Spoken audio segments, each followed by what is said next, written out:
जसू प्रधान जी, scope person JKNC, माननीय पूर्व मुख्यमंत्री कॉन्स्टिट्यूंसी कालाकोट और सुंदरबनी अब्दुल्ला साहब इंचार्ज हमारे बीच में आए हैं, हम उनका भी धन्यवाद करते हैं। काफी बुराइयां भी आ गई थी, मगर गुरु महाराज जी ने ये फैसला कर लिया कि मैंने अपनी जिंदगी इन लोगों को सुधारने के लिए करनी है।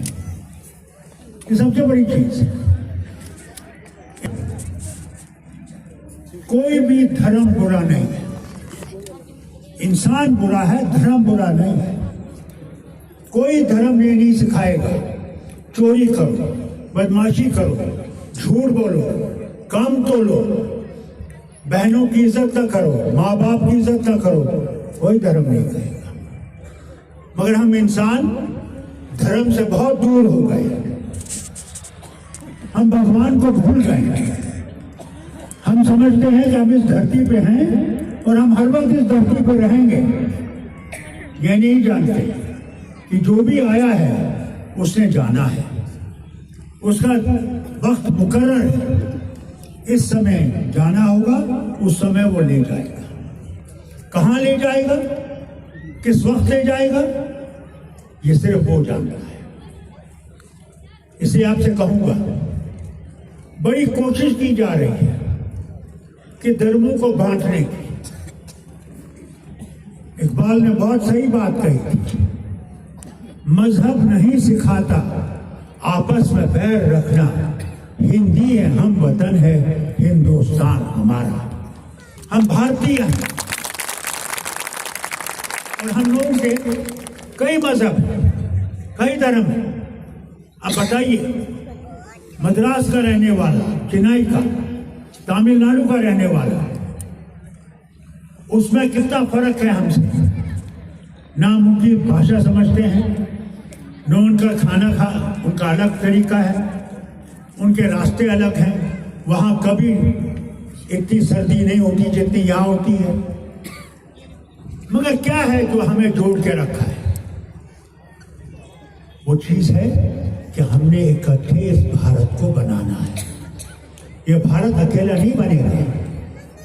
कश्मीर से लेके कन्याकुमारी और महाराष्ट्र से लेके आसाम तक हम जब तक इकट्ठे रहेंगे, मिल बैठ के चलेंगे, एक दूसरे की इज्जत करेंगे, तो भारत चमकेगा। और भारत को चमकाने का आप सबको और मुझको एक जिम्मेवारी है। वो जिम्मेवारी है पहले कि अपने धर्म को समझो। सिर्फ ये नहीं है कि मैं मस्जिद में जाऊं और आप मंदिर में जाएं तो हम इंसान बन गए, नहीं। हमने जब तक वो काम नहीं करेंगे जो भगवान ने कहा है, पहले माँ बाप की इज्जत करना, उस्ताद की इज्जत करना, बुजुर्ग की इज्जत करना, और झूठ कम तोड़ना छोड़ दे, बेईमानी छोड़ दे, बदमाशियां छोड़ दे, शराब छोड़ दे, तब तक हम इंसान नहीं बन सकते।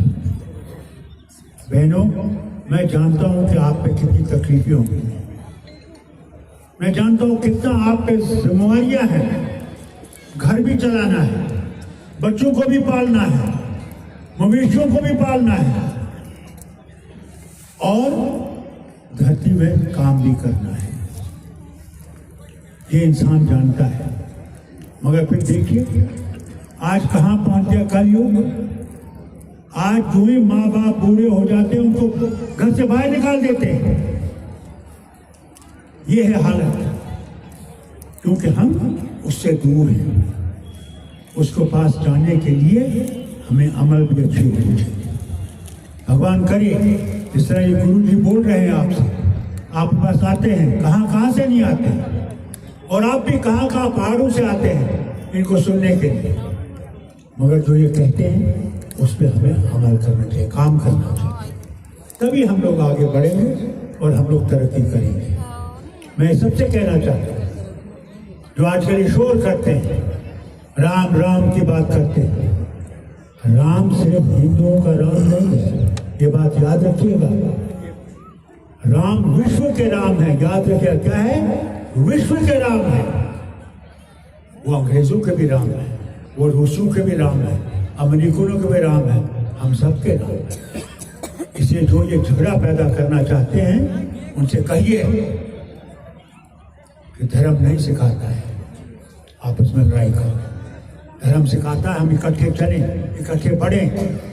अभी आपको जैसे सुरेंद्र चौधरी जी ने कहा, आपके लिए एक एम्बुलेंस आई है जिसमें सब चीजें रखी हैं, यानी कोई भी चीज में कमी नहीं है। वो आपको यहाँ से ले जाएगी जम्मू। क्या वो सिर्फ एक ही धर्म वाले के लिए रहेगी? क्या वो एक ही रंग वाले के लिए रहेगी? वो सब के लिए। अगर आपका कम्युनिटी हॉल बन रहा है उसमें सब जाएंगे, सब उसका इस्तेमाल करेंगे। अगर आपके यहाँ सड़क बनती है, क्या वो सड़क पे सिर्फ एक ही मजहब का आदमी चलेगा? आपके यहाँ पानी आता है, जब भगवान पानी डालता है जिसका हम इंतजार कर रहे हैं, प्रभु करे कि बारिश आए, क्योंकि नहीं तो हमारी फसलें खत्म हो जाएंगी, हम लोगों को पानी पीने के लिए नहीं होगा। इसे भगवान से मांगिए, भगवान हमें पानी भेज कि जो हम लोग बच सकें। वो पानी जब भेजता है तो वो सिर्फ एक धर्म के लिए भेजता है? वो सबके लिए भेजता है।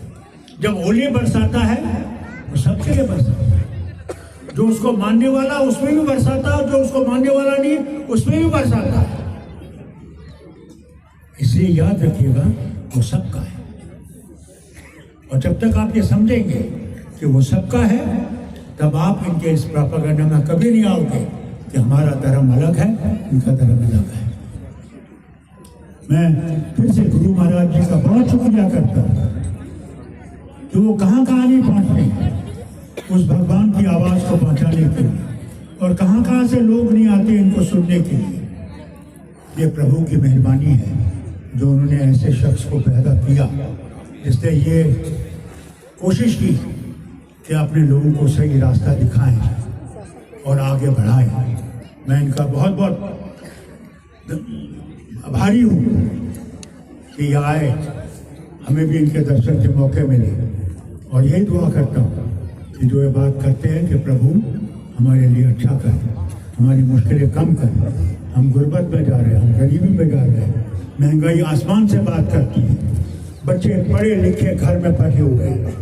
प्रभु हमारे लिए कुछ कर। जो बीमार हैं प्रभु उनको सेहत दे, ठीक कर, कि हम लोग फिर भी तेरी पूजा कर सकें, तेरे को याद कर सकें। बहुत बहुत शुक्रिया आपका। जय आपकी और जय महाराज।